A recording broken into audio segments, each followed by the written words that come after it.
নমস্কার, আপনি দেখছেন টিটিভি নিউজ টিভি। হিন্দু পঞ্জিকা অনুযায়ী আজ কৃষ্ণপক্ষের একাদশী তিথি। পাশাপাশি রেবতী নক্ষত্র ও শুভযোগের বিশেষ সংযোগ রয়েছে। দেশ, বিদেশ, রাজনীতি, অর্থনীতি, আবহাওয়া ও জনজীবনের নানা গুরুত্বপূর্ণ খবর নিয়ে আমরা রয়েছি আপনাদের সঙ্গে।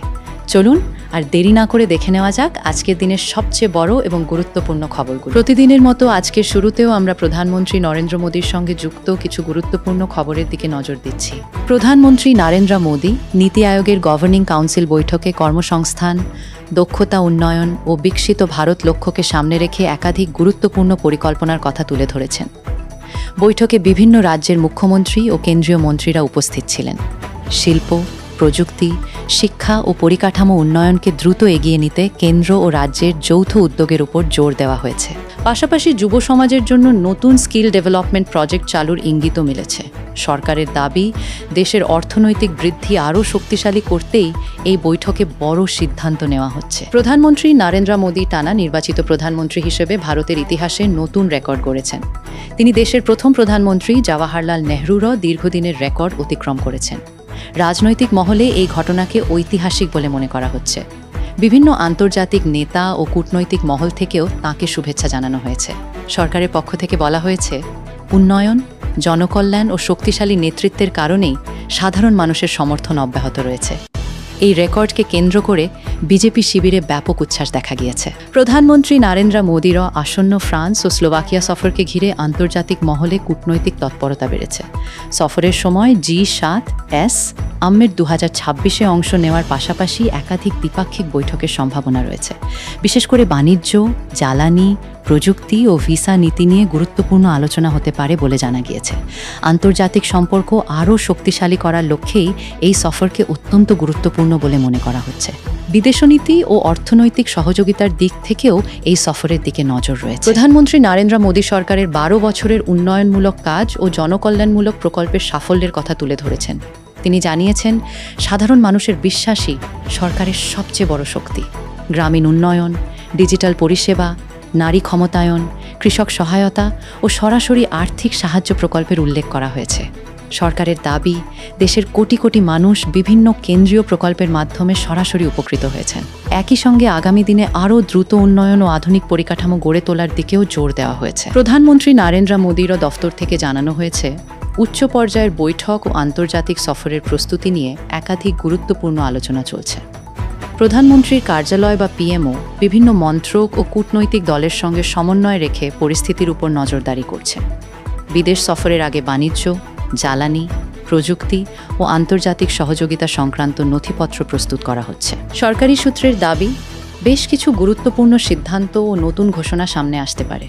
প্রশাসনিক স্তরেও নিরাপত্তা ও কূটনৈতিক প্রস্তুতি জোরদার করা হয়েছে। এবার নজর দিচ্ছি রাষ্ট্রপতি দ্রৌপদী মুর্মুর সঙ্গে যুক্ত আজকের গুরুত্বপূর্ণ আপডেটগুলোর দিকে। ভারতের রাষ্ট্রপতি দ্রৌপদী মুর্মু প্রধানমন্ত্রী নরেন্দ্র মোদীকে ভারতের ইতিহাসে দীর্ঘতম সময় ধরে টানা নির্বাচিত প্রধানমন্ত্রী হওয়ার জন্য অভিনন্দন জানিয়েছেন। রাষ্ট্রপতি তাঁর বার্তায় বলেছেন, এই সময়কালে দেশ, প্রশাসন, উন্নয়ন, জনকল্যাণ ও পরিকাঠামোর ক্ষেত্রে বড় পরিবর্তনের সাক্ষী হয়েছে। তিনি আরও জানান, সরকারের বিভিন্ন প্রকল্প সাধারণ মানুষের জীবনে সরাসরি প্রভাব ফেলেছে। রাজনৈতিক মহলে এই ঘটনাকে ঐতিহাসিক মুহূর্ত হিসেবে দেখা হচ্ছে। রাষ্ট্রপতির শুভেচ্ছা বার্তার পর বিভিন্ন মহল থেকেও প্রধানমন্ত্রীকে অভিনন্দন জানানো হয়েছে। রাষ্ট্রপতি দ্রৌপদী মুর্মু রাষ্ট্রপতি ভবনে আয়োজিত ডিফেন্স ইনভেস্টিচার অনুষ্ঠানে 51টি বীরত্ব পুরস্কার প্রদান করেছেন। এই অনুষ্ঠানে সেনা, নৌ ও বায়ুসেনা সহ বিভিন্ন নিরাপত্তা বাহিনীর সাহসী জওয়ান ও অফিসারদের সম্মানিত করা হয়। পুরস্কারের তালিকায় ছিল কীর্তিচক্র, বীরচক্র ও শৌর্যচক্রের মতো গুরুত্বপূর্ণ সামরিক সম্মান। দেশের নিরাপত্তা ও সাহসিকতার জন্য অসামান্য অবদান রাখা ব্যক্তিদের এই সম্মান প্রদান করা হয়েছে। অনুষ্ঠানে সামরিক ও প্রশাসনিক উচ্চপদস্থ আধিকারিকরা উপস্থিত ছিলেন। গগনযান মিশনের মনোনীত মহাকাশচারী এয়ার কমোডর প্রশান্ত বালাকৃষ্ণন নায়ারকে কীর্তিচক্রে সম্মানিত করা হয়েছে। অসাধারণ সাহসিকতা, দায়িত্ববোধ ও দেশের সেবায় বিশেষ অবদানের জন্য তাঁকে এই সম্মান দেওয়া হয়। রাষ্ট্রপতি ভবনের অনুষ্ঠানে রাষ্ট্রপতি দ্রৌপদী মুর্মু তাঁর হাতে এই সম্মান তুলে দেন। গগনযান মিশনকে ঘিরে দেশজুড়ে আগ্রহের মধ্যেই এই পুরস্কার বিশেষ গুরুত্ব পেয়েছে। ভারতীয় বায়ুসেনা ও মহাকাশ গবেষণার ক্ষেত্রে তাঁর ভূমিকার প্রশংসা করা হয়েছে বিভিন্ন মহলে। বীরত্ব পুরস্কার প্রদান অনুষ্ঠানে শহীদ জওয়ানের মাকে সান্ত্বনা দিয়ে দেশজুড়ে আলোচনায় উঠে এসেছেন রাষ্ট্রপতি দ্রৌপদী মুর্মু। আবেগঘন সেই মুহূর্ত রাষ্ট্রপতি ভবনের অনুষ্ঠানে উপস্থিত বহু মানুষের মন ছুঁয়ে যায়। সামাজিক মাধ্যমে ঘটনাটির ভিডিও ও ছবি দ্রুত ভাইরাল হয়ে পড়ে। বহু মানুষ রাষ্ট্রপতির মানবিক আচরণের প্রশংসা করেছেন। শহীদ পরিবারের প্রতি সম্মান ও সহমর্মিতার এই দৃশ্য দেশজুড়ে ব্যাপক আলোচনার জন্ম দিয়েছে। বিভিন্ন রাজনৈতিক ও সামাজিক মহল থেকেও রাষ্ট্রপতির এই ব্যবহারের প্রশংসা করা হয়েছে। নজর দিচ্ছি দেশের বিভিন্ন রাজ্যের মুখ্যমন্ত্রীদের গুরুত্বপূর্ণ ঘোষণা এবং কার্যকলাপের দিকে। পশ্চিমবঙ্গের মুখ্যমন্ত্রী শুভেন্দু অধিকারী নতুন মন্ত্রিসভার দফতর বণ্টন ঘোষণা করেছেন। স্বরাষ্ট্র দফতর নিজের কাছেই রেখেছেন তিনি। অর্থ দফতরের দায়িত্ব দেওয়া হয়েছে স্বপন দাশগুপ্তকে।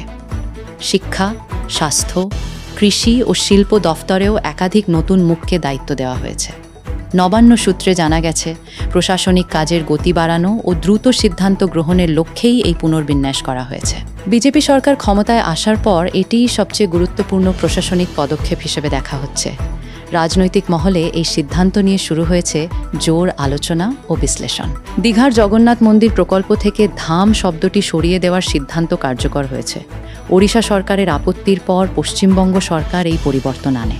মুখ্যমন্ত্রী শুভেন্দু অধিকারীর নির্দেশে প্রকল্পের নাম ও সরকারি নথিতে সংশোধন করা হয়েছে। ওড়িশার পক্ষ থেকে দাবি করা হয়েছিল জগন্নাথ ধাম নামটি পুরীর ঐতিহাসিক ধর্মীয় পরিচয়ের সঙ্গে যুক্ত। এরপর দুই রাজ্যের প্রশাসনিক স্তরে আলোচনা চলে। বিষয়টি নিয়ে রাজনৈতিক মহলেও শুরু হয়েছে তীব্র বিতর্ক। ধর্মীয় আবেগ ও আঞ্চলিক পরিচয়কে ঘিরে ঘটনাটি বিশেষ গুরুত্ব পেয়েছে। প্রধানমন্ত্রী নরেন্দ্র মোদীরও আন্তর্জাতিক যোগ দিবস অনুষ্ঠানের প্রস্তুতি নিয়ে নবান্নে উচ্চ পর্যায়ের বৈঠক করেছেন মুখ্যমন্ত্রী শুভেন্দু অধিকারী। কলকাতার রেড রোডে বড় অনুষ্ঠানের সম্ভাবনা নিয়ে প্রশাসনিক আলোচনা হয়েছে। নিরাপত্তা, যানবাহন নিয়ন্ত্রণ, স্বাস্থ্য পরিষেবা ও অতিথি ব্যবস্থাপনা নিয়ে বিস্তারিত পরিকল্পনা তৈরি করা হয়েছে। কেন্দ্রীয় প্রতিনিধিদের সঙ্গেও বৈঠক করেন মুখ্যমন্ত্রী। লক্ষাধিক মানুষের উপস্থিতির সম্ভাবনা থাকায় বিশেষ নজর দেওয়া হচ্ছে নিরাপত্তা ব্যবস্থার উপর। রাজ্য প্রশাসনের একাধিক গুরুত্বপূর্ণ দফতরকে প্রস্তুত থাকার নির্দেশ দেওয়া হয়েছে। প্রাক্তন মুখ্যমন্ত্রী মমতা ব্যানার্জিরও কালীঘাটের বাড়ির সংলগ্ন তৃণমূল অফিসে সিআইডি তল্লাশি চালিয়েছে সিগনেচার ফোরজারি তদন্তে। তদন্তকারী দল দীর্ঘ সময় ধরে নথিপত্র খতিয়ে দেখে। তবে তল্লাশি শেষে কোনো গুরুত্বপূর্ণ জিনিস উদ্ধার হয়নি বলে জানা গেছে। নীল সেজার লিস্ট জমা দিয়েছে সিআইডি। ঘটনাকে কেন্দ্র করে রাজ্য রাজনীতিতে নতুন করে চাঞ্চল্য তৈরি হয়েছে। তৃণমূল নেতৃত্ব এই তল্লাশিকে রাজনৈতিক উদ্দেশ্য প্রণোদিত বলে দাবি করেছে।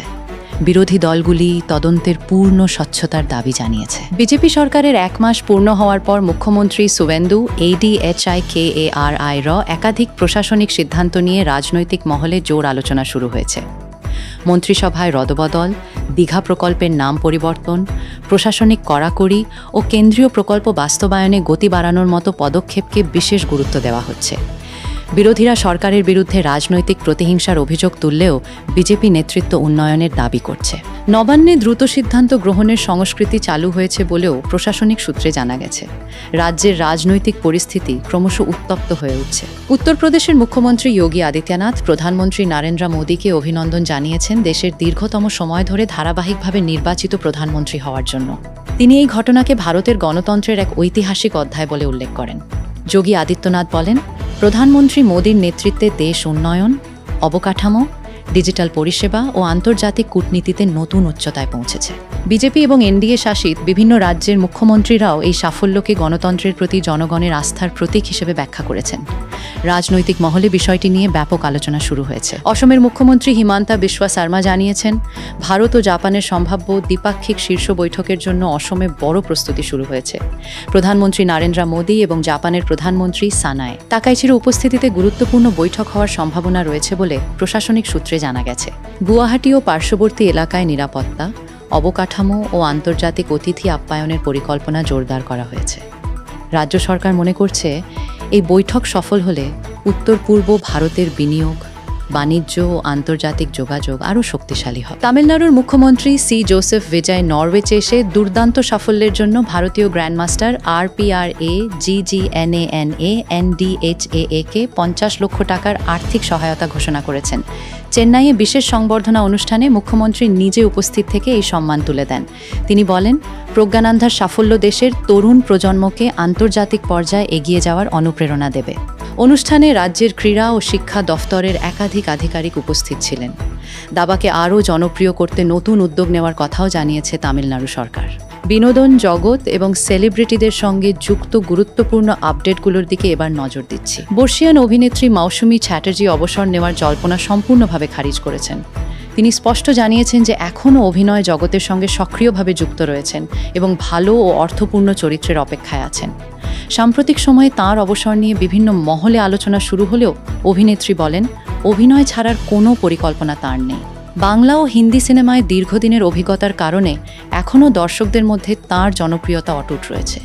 নতুন প্রজন্মের পরিচালকদের সঙ্গেও কাজ করতে আগ্রহ প্রকাশ করেছেন তিনি। বলিউড অভিনেতা শাহরুখ খান আলিয়া ভাটের আসন্ন স্পাই ছবি আলফা র টিজার প্রকাশের পর প্রশংসায় ভরিয়ে দিয়েছেন পুরো টিমকে।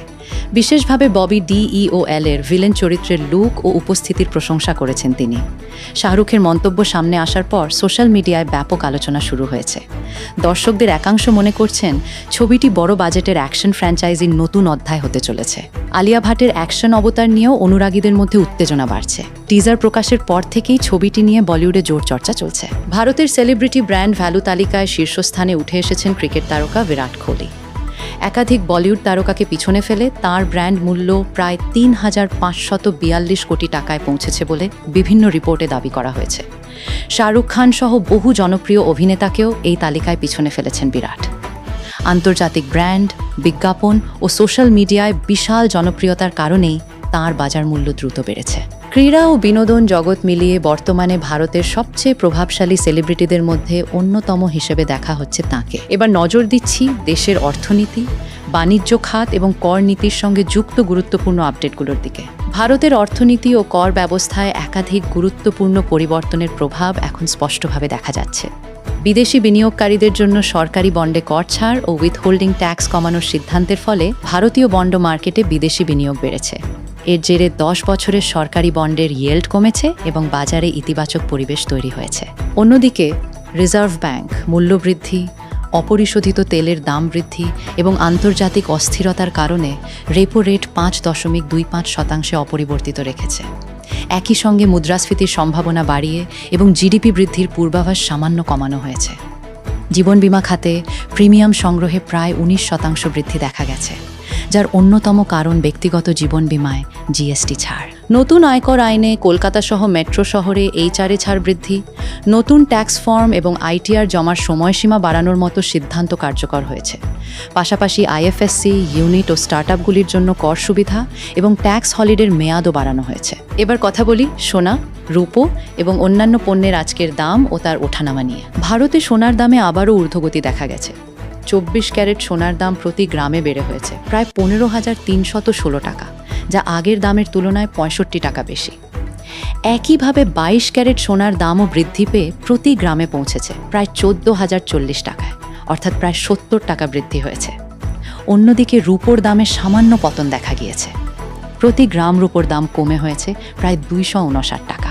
আন্তর্জাতিক বাজারে বুলিয়ন ট্রেডিং, আমদানি শুল্ক এবং ভারতীয় টাকার মূল্যের ওঠানামার কারণে প্রতিদিন সোনা ও রূপোর দামে পরিবর্তন হচ্ছে। বিশেষজ্ঞদের মতে বিশ্ববাজারের পরিস্থিতি এবং বিনিয়োগকারীদের চাহিদার ওপর আগামী দিনের বাজার দর নির্ভর করবে। এছাড়াও বিভিন্ন শহরে স্থানীয় কর ও গয়নার মেকিং চার্জ অনুযায়ী চূড়ান্ত দাম কিছুটা আলাদা হতে পারে। চলুন দেখি বিশ্বের যুদ্ধ এবং সংঘর্ষ সম্পর্কিত খবরগুলো। মার্কিন যুক্তরাষ্ট্র ও ইরানের সংঘাত আরও তীব্র আকার নিয়েছে। ইরানের রেভলিউশনারি গার্ড জর্ডানে অবস্থিত একটি মার্কিন ঘাঁটিতে 4টি লক্ষ্যবস্তুতে হামলা চালিয়েছে।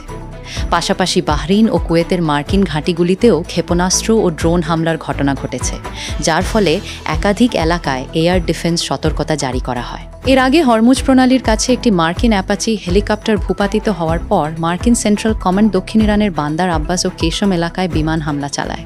প্রেসিডেন্ট ডোনাল্ড ট্রাম্প জানিয়েছেন, আলোচনায় দেরি করার জন্য ইরানকে মূল্য দিতে হবে। অন্যদিকে ইউক্রেন জানিয়েছে, রাশিয়া 11টি অঞ্চলে 500র বেশি ড্রোন ও 2টি গাইডেড মিসাইল হামলা চালিয়েছে।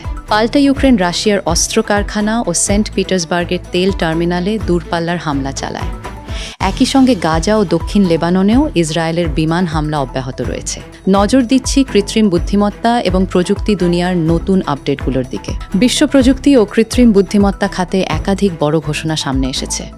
মেটা প্ল্যাটফর্মস ভারতের জামনগরে রিলায়েন্স ইন্ডাস্ট্রিজের সঙ্গে যৌথভাবে 168 মেগাওয়াট ক্ষমতাসম্পন্ন এআই সক্ষম ডেটা সেন্টার লিজ নেওয়ার চুক্তি করেছে। নবীকরণযোগ্য শক্তির সঙ্গে যুক্ত এই প্রকল্পকে বিশ্বের বৃহত্তম এআই অবকাঠামো বিনিয়োগগুলির একটি হিসেবে দেখা হচ্ছে। অন্যদিকে আন্তর্জাতিক আর্থিক পর্যবেক্ষক সংস্থাগুলি এজেন্টিক এআই এর ব্যবহারে কঠোর নিয়ন্ত্রণ ও সুরক্ষা ব্যবস্থা চালুর আহ্বান জানিয়েছে। বিশেষজ্ঞদের মতে স্বয়ংক্রিয়ভাবে আর্থিক লেনদেন সম্পন্ন করতে সক্ষম এই এআই সিস্টেম ভবিষ্যতে বাজারে অস্থিরতা তৈরি করতে পারে। একই সঙ্গে এমআইটি র সঙ্গে যুক্ত স্টার্টআপ ফার্ভারেট নতুন নিউক্লিয়ার অনুপ্রাণিত কুলিং প্রযুক্তি প্রকাশ করেছে, যা উচ্চ ক্ষমতা সম্পন্ন এআই ডেটা সেন্টারে জল ও বিদ্যুতের ব্যবহার অনেক কমাবে।